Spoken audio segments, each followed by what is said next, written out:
मेरा नाम है मोहित और आपका स्वागत है हमारे यूट्यूब चैनल स्टडी चैंपियन में। तो जैसा कि आप जानते हो, आपका जो थर्ड सेमेस्टर का एग्ज़ाम होने वाला है एससीसी का स्किल इन्हेंसमेंट कोर्स का कौन सा use of chemicals in daily life.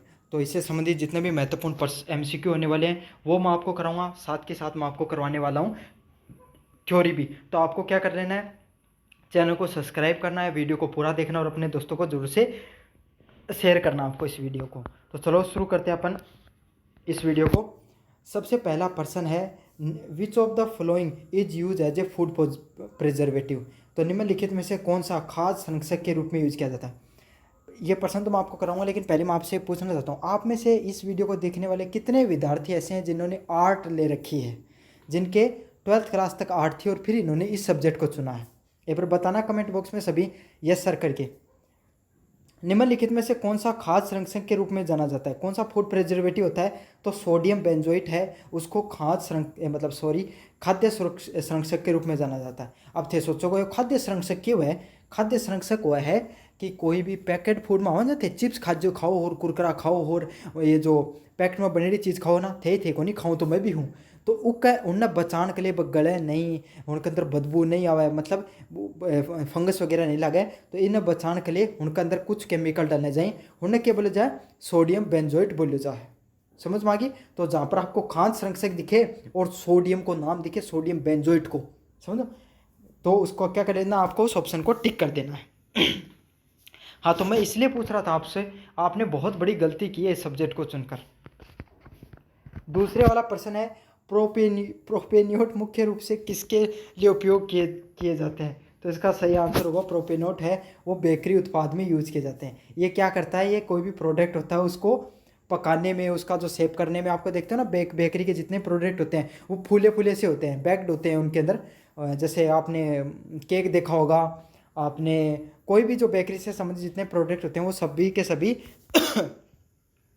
प्रोपेनोट की वजह से क्या हो जाते हैं, उनकी बेकिंग होती है। समझ में आ गया आपको। तो बेकरी उत्पाद में प्रोपेनोट को यूज किया जाता है। अगले वाला प्रश्न है, ascorbic acid and its salt are use for. Ascorbic acid और इसके लवणों का उपयोग होता है। तो स्कोर्बिक एसिड और उसके लवणों का प्रयोग किसके लिए होता है, फंगल वृद्धि रोकने के लिए, to prevent the fungal growth. तो फंगल ग्रोथ को रोकने के लिए स्कोर्बिक एसिड और उसके लवणों का प्रयोग होता है, क्योंकि ये क्या करते हैं, ये भी एक प्रिजर्वेटिव के रूप में ही काम करता है। स्कोर्बिक एसिड होता है, ये एक प्रकार का साल्ट होता है और ये फंगस को बढ़ने से रोकता है। तो इसका सही आंसर क्या होगा, ऑप्शन नंबर बी, ये फंगस को रोकने का कार्य करता है। 4 नंबर प्रश्न है, which of the following is A sulphide preservative. निम्नलिखित में से कौन सा सल्फाइड संरक्षक है। तो कौन सा है, सोडियम डिसल्फाइड है, वो डाइसल्फाइड है, ये कौन सा एक सल्फाइड प्रिजर्वेटिव है। तो इसका सही आंसर क्या, ऑप्शन नंबर बी होगा। तो आपको मैं क्या ही बताऊँ, आपने क्या सोचकर मतलब ये इस सब्जेक्ट को चुना है और आप बीए के विद्यार्थी हो। आपने कभी सही से सोडियम का, आपको लगभग जो बीए के विद्यार्थी हैं उनको सोडियम का सही से सिंबल नहीं पता कि सोडियम का होता क्या है।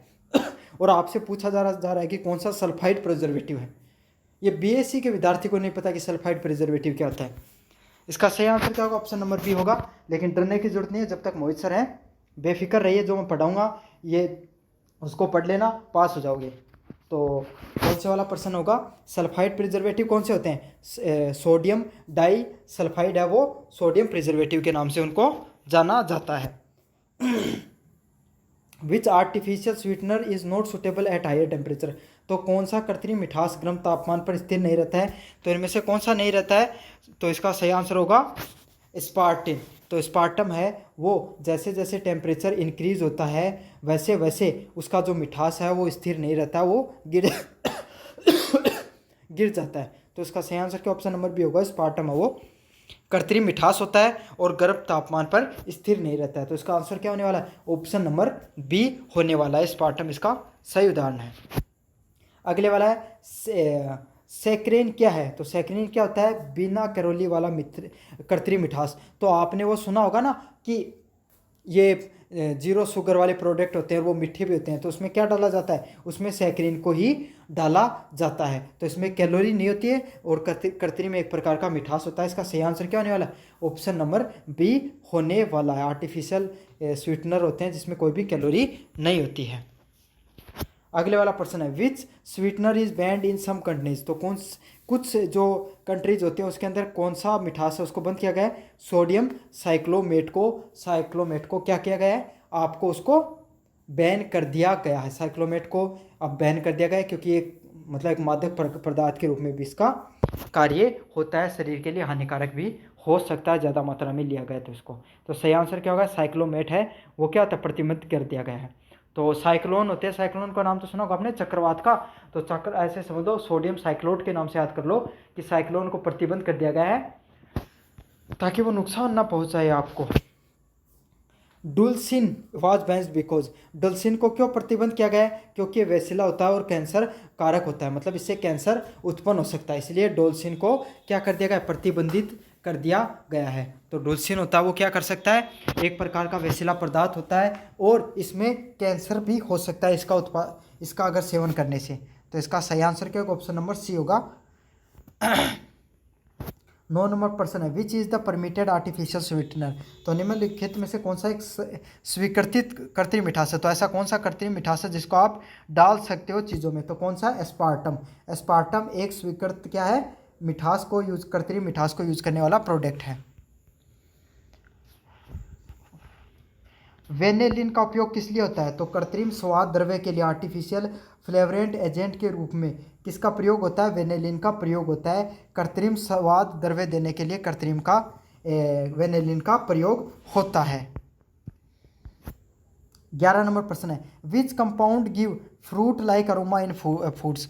तो खाद में फल जैसा सुगंध देने वाला कौन सा यौगिक होता है, तो कौन सा होता है, एक्रेलिक एस्टर। तो एस्टर होता है ना वो फल फ्रूट जैसी सुगंध उसके अंदर आती है, तो उसको क्या बोला जाता है, अल्काइल एस्टर के नाम से उसको जाना जाता है। तो ये मोस्ट इंपॉर्टेंट पर्सन है एस्टर वाला, ये काफ़ी बार कंपटीशन एग्जाम में भी आपको देखने को मिल सकता है। कई बार सेंट को लियाओगे जब मैं फूल पौधा जाएंगी सुगंध आओ, तो वो की का कारण एस्टर का कारण है, एक एस्टर केमिकल है जिन फूल पौधा की अण जाए कि क्या है सुगंध आवे। MSG monosodium glutamate is commonly added to. MSG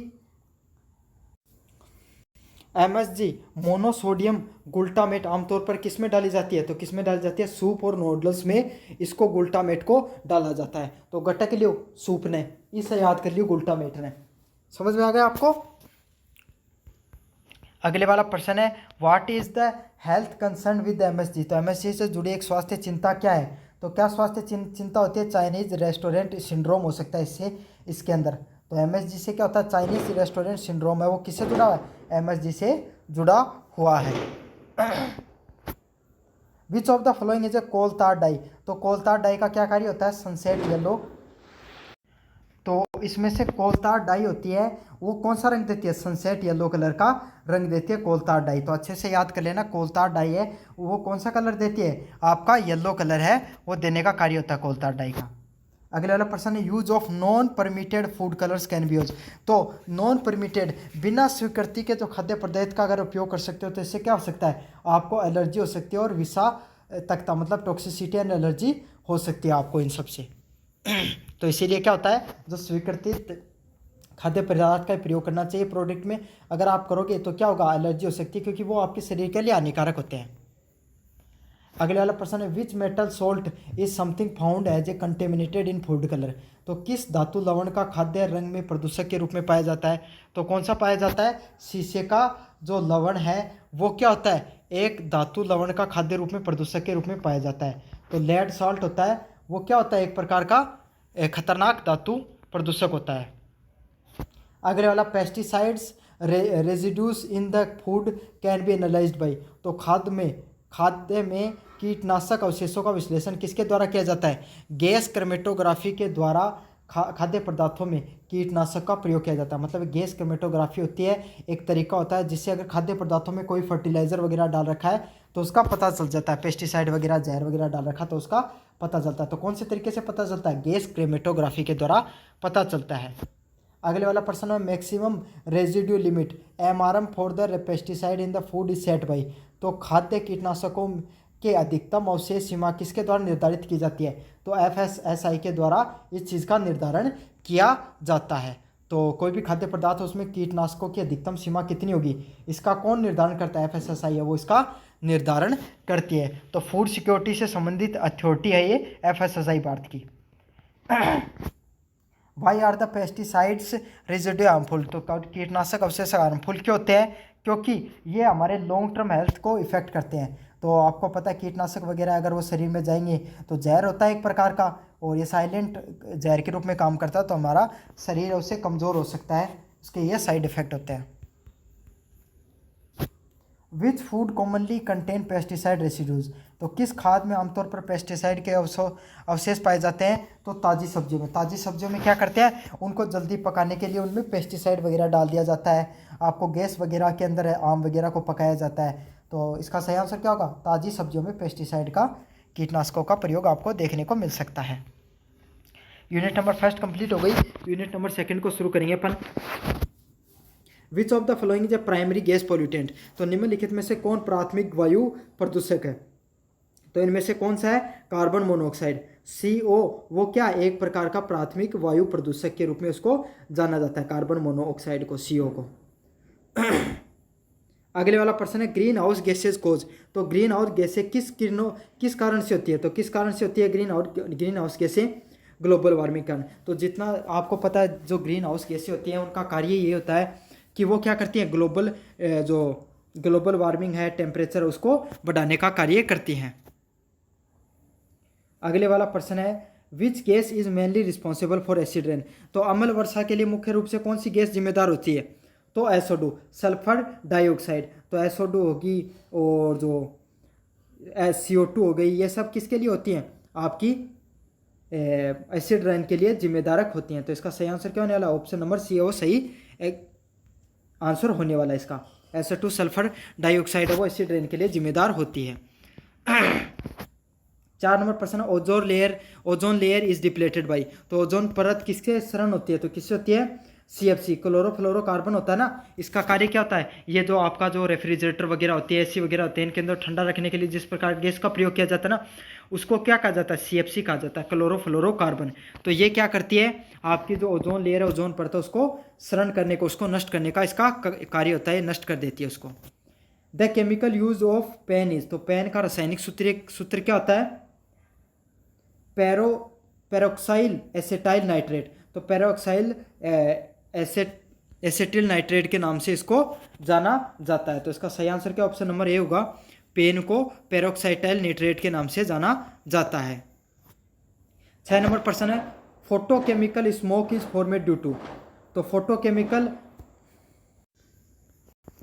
photochemical smog है वो कैसे बनता है, तो फोटोकेमिकल जो धुआं है वो किसके कारण बनता है, सूर्य के प्रकाश और प्रदूषकों के कारण उसका निर्माण होता है, फोटोकेमिकल स्मोक का निर्माण होता है।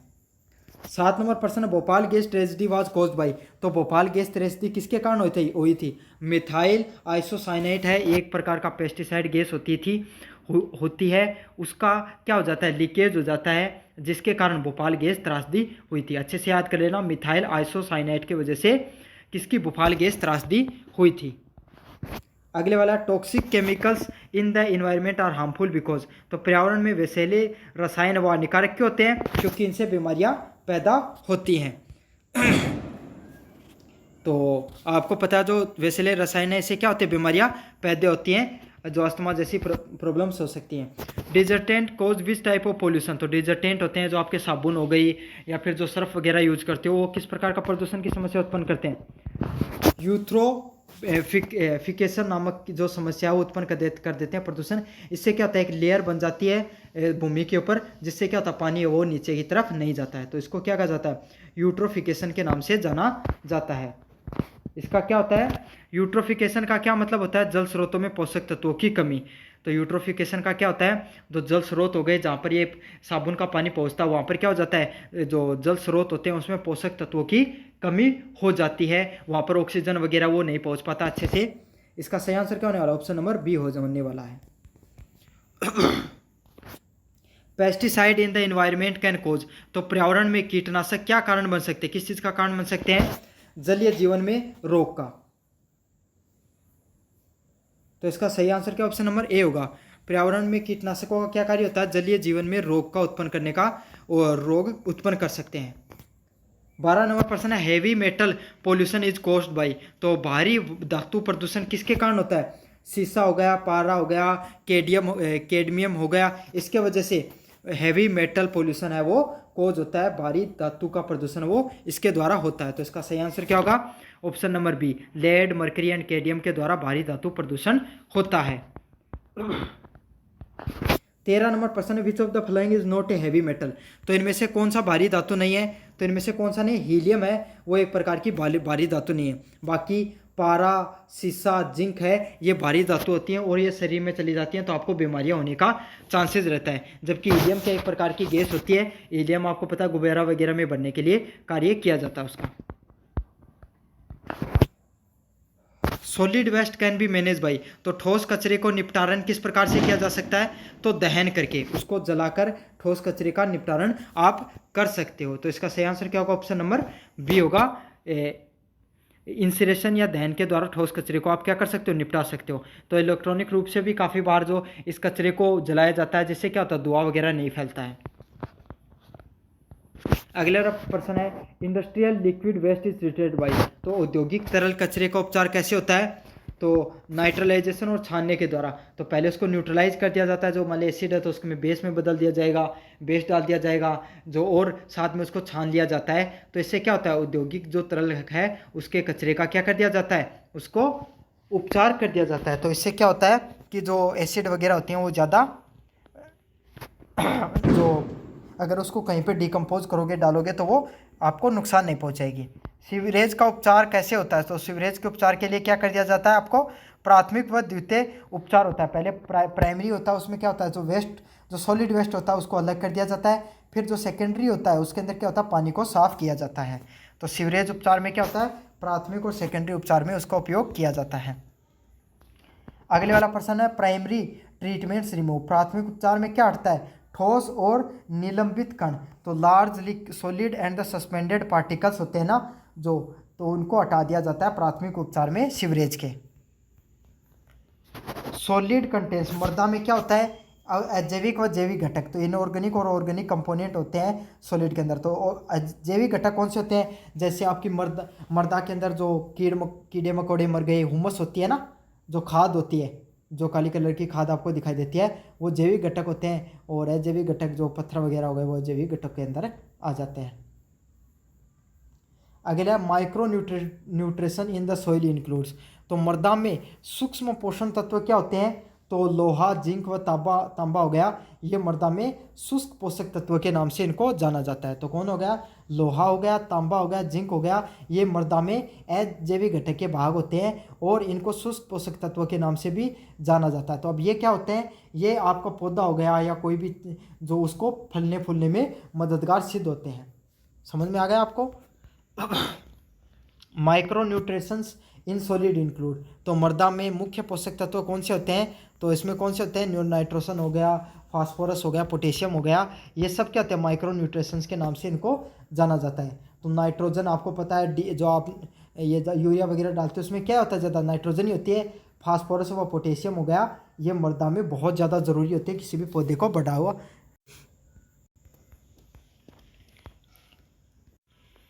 अब बढ़ेंगे अपन यूनिट नंबर 3 की तरफ। Vitamin A is essential for. तो विटामिन ए का क्या कहाँ प्रयोग होता है? तो नाइट विजन में। तो रात्रि 2 अगर आपके पास विटामिन ए की कमी होती है तो आपके शरीर में कौन सा रोग हो सकता है? नाइट विजन, रतौंधी रोग हो सकता है। समझ में आ गया आपको? तो नाइट विजन के लिए आपको कौन सा विटामिन लेने की आवश्यकता होती है? मजबूत करने के लिए विटामिन ए लेने की ज़रूरत होती है। दूसरे वाला प्रश्न है, डिफिशियंसी ऑफ विटामिन ए कोज। तो विटामिन ए की कमी से कौन सा रोग होता है? नाइट ब्लाइंडनेस, मैंने बताया था, रतौंधी रोग है वो आपको हो जाता है, रात को चीज़ें दिखनी कम हो जाएंगी। तो ये किसके वजह से होता है? नाइट विटामिन ए की कमी की वजह से होता है। Vitamin B complex is mainly is found in. तो विटामिन बी कॉम्प्लेक्स है वो मुख्यतः किस में पाया जाता है? वो पाया जाता है साबुत अनाज और दालों के अंदर है वो विटामिन जो आपका बी है वो पाया जाता है। समझ में आ गया? तो साबुत अनाज हो गई, दाल हो गई, उनके अंदर कौन सा पाया जाता है? विटामिन बी पाया जाता है। 4 नंबर प्रश्न है, विटामिन B1 की कमी से क्या होता है? तो विटामिन B1 की कमी से क्या होता है? बेरी होता है। तो बी से बेरी शुरू होता है, B1 से क्या होता है? बेरी रोग भी होता है। तो आपको ऐसे याद कर लेना है, बेरी रोग B1 से शुरू होता है। विटामिन सी किसके लिए हेल्पफुल होता है? तो त्वचा, इम्यूनिटी और जो स्किन हेल्थ के लिए कौन सा विटामिन जरूरी होता है? विटामिन सी है वो हमारे स्किन के लिए, त्वचा के लिए और इम्यूनिटी के लिए इसका यूज में लिया जाता है। कौन से विटामिन को? विटामिन सी को यूज में लिया जाता है। अगले वाला प्रश्न है, deficiency of the vitamin C causes. तो विटामिन सी की कमी से कौन सा रोग हो सकता है? स्कर्वी रोग है वो विटामिन सी की कमी से हो सकता है। तो आपको याद करना है, जो स्कर्वी रोग है वो कौन से की वजह से होता है? विटामिन सी की कमी से होता है। आगे एक वाले प्रश्न की तरफ बढ़ें। Vitamin D is naturally obtain from. तो विटामिन डी स्वाभाविक रूप से किस में प्राप्त होता है? तो सूर्य की रोशनी होती है, उसके अंदर विटामिन डी पाया जाता है। और जो विटामिन डी है इसका कार्य क्या होता है? यह आपके शरीर में जो हड्डियाँ होती हैं उनको मजबूत बनाने का कार्य करता है। तो इसीलिए आपको कहा जाता है कि आपको हमेशा, खास करके सर्दियों में और या गर्मियों में, सुबह सुबह आपको हमेशा धूप लेनी चाहिए। इससे क्या हो कि आपकी हड्डियाँ वो हमेशा मजबूत रहेंगी। हड्डियों में चटकने की आवाज़ आ गई या फिर जो घुटनों में दर्द वगैरह की समस्या आपको बहुत ज़्यादा कम हो जाएगी। अगले वाला प्रश्न, डेफिशिएंसी ऑफ विटामिन डी कोज। तो विटामिन डी की कमी से कौन सा रोग होता है? रिकेट्स रोग है वो विटामिन डी की कमी से ही होता है। तो कौन सा रोग होता है विटामिन डी की कमी से? रिकेट्स नामक रोग है वो विटामिन डी की कमी से होता है। अगले वाला प्रश्न है, विटामिन ई एक्ट एज। तो विटामिन ई किसका कार्य करता है? विटामिन ई कार्य करता है एंटीऑक्सीडेंट्स का। समझे, आपके शरीर में जो जहरीले पदार्थ होते हैं उनको निकालने का कार्य किसका होता है? विटामिन ई को होता है। ये एंटीऑक्सीडेंट्स के रूप में कार्य करता है। अगले वाला प्रश्न है, विटामिन के इज रिस्पॉन्सिबल फॉर। तो विटामिन के का क्या क्या कार्य होता है? आपको ब्लड का क्लोटिंग, रक्त का थक्का जमाने का कार्य करता है। तो आपको पता है, आपके लग जाती है तो तुरंत उस पर क्या हो जाता है? खून का धब्बा जम जाता है वहाँ पर, है ना, ब्लड की क्लोटिंग हो जाती है और वो क्या हो जाता है? उससे फिर खून बहना रुक जाता है। तो वो इसीलिए रुकता है क्योंकि ब्लड क्लोटिंग हो जाती है। और ब्लड क्लोटिंग है, खून का थक्का, वो क्यों जमता है? थाइरोसिन नामक के हार्मोन होता है उसकी वजह से जमता है। और वो कैसे बनता है? विटामिन के कारण बनता है। अगले वाला प्रश्न है, edible oil are mainly compose of. तो खाद्य तेल मुख्य रूप से किससे बने होते हैं?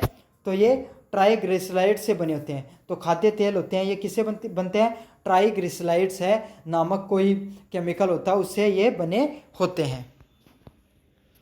अगले वाला प्रश्न है, तेल में खट्टापन, रेंसिडिटी का क्या मतलब होता है? तो तेल में बदबू आना या वैसेला हो गया, तो इसका मतलब क्या हो गया? तेल में खट्टी खट्टी आपको सुगंध वगैरह आने लग जाए तो समझ देना कि आपका तेल है वो वैसेला हो गया, जहरीला हो गया। और उसमें पता कैसे चलेगा कि वैसेला हो गया? उसमें बदबू आनी शुरू हो जाएगी और उसको क्या कहा जाता है? रेंसिडिटी या खट्टापन के नाम से जाना जाता है। आर्गीमोनियन ऑयल इज कॉमनली अडल्टेड। तो अर्जीमोन तेल आमतौर पर किससे मिलाया जाता है? तो किसमें मिलाया जाता है? सरसों के तेल में अर्जीमोन तेल को मिलाया जाता है। तो इसका सही आंसर क्या होगा? और सरसों के तेल में कौन सा तेल बनाया जाता है? अर्जीमोन तेल बनाया जाता है, तेल मिलाया जाता है। Consumption of argemone oil can lead to. तो आर्जीमोन जो तेल है वो किसके सेवन से हो सकता है? तो किसके सेवन से हो सकता है? एपिडेमिक डोर्सी जो नामक चीज़ों से हो सकता है आपको। A simple test to detect the mineral oil in edible oil is. तो खाद्य तेल में मिनरल ऑयल की जांच करने का सरल परीक्षण क्या होता है? कागज परीक्षण, पेपर टेस्ट के द्वारा आप खाद्य जो तेल है उसमें मिनरल तेल मिलाया गया है नहीं मिलाया गया, इससे आप पता कर सकते हो। तो खाद्य टेस्ट है वो किससे संबंधित होता है? खाद्य तेल में मिनरल ऑयल मिलाने से संबंधित होता है कि अगर कोई भी भाई मिनरल ऑयल मिला दिया खाद्य तेल में तो इससे क्या हो जाता है भाई? आपके शरीर के लिए नुकसानदायक होते हैं। मिनरल ऑयल होते केमिकलों के द्वारा बनते हैं और खाद्य तेल आपके सब ये जो सरसों वगैरह हो गया, मूंगफली हो गया, खाद्य पदार्थों से बनते हैं। तो यही होता है। इसको कैसे टेस्ट करते हैं? पेपर टेस्ट के द्वारा टेस्ट किया जाता है। Soap is chemically. तो साबुन है वो रासायनिक रूप से क्या होते हैं? एक फैटी एसिड या नमक होते हैं। तो क्या होते हैं? Salts of fatty acid are. तो जो फैटी एसिड होते हैं जो साबुन जो रासायनिक रूप से क्या होते हैं? फैटिक एसिड या नमक के रूप में होते हैं। अगले वाला प्रश्न है, डिजर्टेंट आर एफिशिएंट इवन इफ। डिजर्टेंट कब प्रभावी होते हैं? कठोर पानी में भी प्रभावी होते हैं। लेकिन जो साबुन वगैरह होती है ना, वो कठोर पानी में कार्य नहीं करते हैं, लेकिन डिटर्जेंट है वो किस में कार्य करते हैं, कठोर पानी में भी कार्य कर सकते हैं। इसीलिए डिटर्जेंट का उपयोग किया जाता है। कठोर पानी होते हैं वहाँ पे डिटर्जेंट ज़्यादा कार्य करते हैं। सोप्स आर मेड ऑफ, तो सोर्स किससे बनाए जाते हैं, सोप किससे बनाए जाते हैं, वसा व क्षार से, फैट से और अल्कलाई ऑयल से। तो आपको पता है जो आपका खराब तेल हो जाता है ना, उससे सोप वगैरह को, साबुन वगैरह को बना दिया जाता है। समझ में आगा। फैट और अल्कलाई से सोप का निर्माण होता है। जो साबुन होते हैं ना, आप कपड़े धोने वाले साबुन होते हैं, खास करके 5 भाई वगैरह की साबुन नहीं आती क्या आपकी, पीले कलर के वाली, समझ, एक तो आती है रिन वगैरह आती हैं, है ना, और एक आते हैं पीले कलर की, नहीं आती जो लोकल ब्रांड आते हैं आपके, ओसवाल ऐसे ब्रांड नहीं आते हैं, पीले कलर की जो आपके आती हैं, उनको धोते हैं तो वो बनती हैं तेल से और इनसे फैटी से, अल्कलाई से। Detergent are better than soaps because, साबुन की तुलना में डिटर्जेंट बेहतर क्यों होते हैं, क्योंकि work in harder water to, तो डिटर्जेंट है कठोर पानी में भी कार्य करते हैं। आपको पता है जो डिटर्जेंट होते हैं इनका पानी का फर्क नहीं होता है, ये कठोर पानी में भी कार्य कर सकते हैं, इसलिए इनका डिटर्जेंट है वो ज़्यादा उपयोगी होते हैं साबुन के बजाय। 20 नंबर प्रश्न है, common example of detergent is, तो डिटर्जेंट का सामान्य उदाहरण क्या होगा, सोडियम लोरियल सल्फेट। तो सोडियम लोरियल सल्फेट है वो डिटर्जेंट का क्या होता है, एक सामान्य उदाहरण के रूप में भी कार्य करता है। तो सोडियम लोरियल सल्फेट है, इसका क्या कार्य होता है, यह डिटर्जेंट के रूप में भी कार्य करता है, आपका सोडियम लोरियल सल्फेट है वो। अगले वाला प्रश्न, डिटर्जेंट प्राप्त किए जाते हैं, तो डिटर्जेंट किसे प्राप्त किए जाते हैं, डिटर्जेंट है वो प्राप्त किए जाते हैं पेट्रोलियम के उत्पादों से। तो कहाँ से प्राप्त किया जाता है डिटर्जेंट को, पेट्रोलियम के उत्पादों से इनको प्राप्त किया जा सकता है। 22 नंबर प्रश्न है, सोप वर्क इफेक्टिवली, तो सोप कैसे पानी में किस प्रभावी रूप से कब कार्य करती है, जब उसमें उसको मुलायम पानी है वो मिलता है। सोप कैसे में काम करती हैं, जहाँ पे मुलायम पानी होता है वहाँ पर सोप है वो प्रभावी रूप से कार्य करती हैं। कठोर पानी आते ही उनके अंदर झाग बनना बंद हो जाता है, फैट वगैरह वो डिजोल्व हो जाते हैं। 23 नंबर प्रश्न है, structure of the soap molecules include, तो सोप जो साबुन होते हैं उनके अणुओं की संरचना कैसी होती है, तो हाइड्रोफिलिक सिर व हाइड्रोफोबिक पूंछ। तो हाइड्रोफिलिक हेड होता है और हाइड्रोफोबिक टेल होता है। तो हाइड्रोफिलिक हेड मतलब क्या होता है, जो आपके दाग वगैरह होते हैं उस पर तो हाइड्रोफिलिक लग जाता है, हेड लग जाता है, सिर लग जाता है, और पानी से जो हाइड्रोफोबिक जो कंपोनेंट होते हैं वो दूर भागने काम करते हैं। तो इससे क्या होता है, दाग हट जाता है इस चीज़ से। तो इसका सही आंसर क्या होगा, ऑप्शन नंबर 20 सही आंसर होने वाला है। अगले वाला प्रश्न क्या, the cleaning action of the soap is due to, तो साबुन की सफाई क्रिया होती है तो किस तरीके से होती है, सरफेक्टेड गुण से। तो सरफेक्टेंट सरफेस जो प्रॉपर्टी होती है उसके द्वारा साबुन की सफाई क्रिया है वो होती है। तो इस जो सफाई करने वाली प्रक्रिया को क्या नाम से जाना जाता है, सरफेक्टेंट प्रॉपर्टी के नाम से जाना जाता है। Excess use of detergent in the water bodies can cause, जल स्रोतों में डिटर्जेंट का प्रयोग किस तरीके से होता है, न्यूट्रोफिकेशन के वजह से होता है। तो डिटर्जेंट का अगर आप अधिक प्रयोग कर लोगे तो जल स्रोतों में क्या हो जाएगा, यूट्रोफिकेशन हो जाएगा, और उसके पास जो ऑक्सीजन हो गए, पोषक तत्व हो गए, सूर्य की, क्योंकि आपको पता है ना, आप छोटा सा उदाहरण दे के बताऊँ, आप कपड़े वगैरह धोते हो तो पानी बहता है ना, तो उसके पानी के ऊपर लेयर बन जाती है ना आपको उसकी साबुन वगैरह की, तो इससे क्या होगा, सनलाइट वगैरह नहीं पहुँचेगी आपकी, साथ के साथ ऑक्सीजन वगैरह का लेवल है वो भी कम हो जाएगा। तो इसी को क्या कहा जाता है, यूट्रोफिकेशन के नाम से जाना जाता है। तो चलो अब आपके लास्ट नंबर यूनिट की तरफ बढ़ते हैं, यूनिट नंबर 4 की तरफ। कोरोजन, जंग क्या होती है, तो जंग एक प्रकार की कोई भी धातुओं पर जब धातुओं के साथ ऑक्सीजन और पानी है, नमी है, वो मिलती है तो क्या हो जाता है, धातुओं का है वो उनका शरण होना शुरू हो जाता है, वो डिकम्पोज होने शुरू हो जाते हैं। तो इसका सही आंसर क्या होगा, oxidation of metal in presence of air and moisture. Rusting of iron is an example of, लोहे का जंग लगना किसका उदाहरण है, ये उदाहरण होता है यूनिफॉर्म कोरिजन, मतलब समरूप से जंग लगना, हर मतलब चारों तरफ से जंग लग गई है, हर तरफ से जंग लगी हुई है, इसी का क्या उदाहरण होता है, ये उदाहरण होता है यूनिफॉर्म कोरोजन का उदाहरण होता है। तो जहाँ जहाँ पे भी लोहा है वो जंग हवा और पानी के नमी के संपर्क में आएगा उसको जंग लग जाएगी। विच of the following prevent the corrosion, तो निम्नलिखित में से कौन जंग को रोकता है, तो कौन जंग को रोकता है, पेंट करना। तो आपको पता है आप कूलर वगैरह या जो घर में गेट वगैरह हो गए इस पर पेंट क्यों करते हो, ताकि क्या होता है पेंट एक तरीके से क्या कार्य करता है, वो एक लेयर बना देता है जिससे हवा और नमी है वो लोहे के संपर्क में नहीं आती है, या कोई भी धातु उसके संपर्क में नहीं आती है। तो इससे क्या होता है, संपर्क में नहीं आएगी धातु और नमी, तो क्या होगा, जंग नहीं लगेगा उसको। तो इसका सही आंसर ऑप्शन नंबर ए होने वाला है। अगले वाला प्रश्न है गैल्वेनाइजेशन क्या होती है, तो गैल्वेनाइजेशन क्या प्रक्रिया होती है, तो लोहे पर जिंक की परत चढ़ा दी जाती है जिससे उस पर क्या होती है, जंग वगैरह नहीं लगती है। तो उसी प्रोसेस को क्या कहा जाता है, गैल्वेनाइजेशन की प्रोसेस के नाम से जाना जाता है। लोहे पर जिंक की परत को गैल्वेनाइजेशन के नाम से जाना जाता है। 5 नंबर प्रश्न है स्ट्रेस कोरोजन तनाव संघारण किसके कारण होता है, तो किसके कारण होता है, यांत्रिक तनाव व संघारणीय तनाव के कारण। मैकेनिकल स्ट्रेस व कोरोजिव इन्वायरमेंट के कारण क्या होता है, स्ट्रेस कोरोजिव तनाव संघारण होता है। 6 नंबर प्रश्न है प्राइमरी बैटरीज आर, प्राथमिक बैटरी कौन सी होती हैं, पुनः चार्ज न की जाने वाली बैटरी। तो आपको पता है आपकी बैटरी जो सेल वगैरह आते हैं ना, जो आप लाइट वाली बैटरी आती है, टॉर्च आती हो गई, आपकी घड़ी में जो बैटरी वगैरह डालते हैं, जो लुमिनस वगैरह की जो बैटरी आती है ना, वो किसकी आती हैं, नॉन चार्जेबल बैटरी को कौन सी बैटरी बोला जाता है, प्राइमरी बैटरीज के नाम से जाना जाता है। अगले वाला है एग्जाम्पल ऑफ प्राइमरी बैटरीज, तो प्राथमिक बैटरी का कौन सा उदाहरण होता है, तो प्राथमिक बैटरी का क्या उदाहरण होगा, ड्राई सेल बैटरी है वो प्राथमिक बैटरी के नाम से उसको जाना जाता है।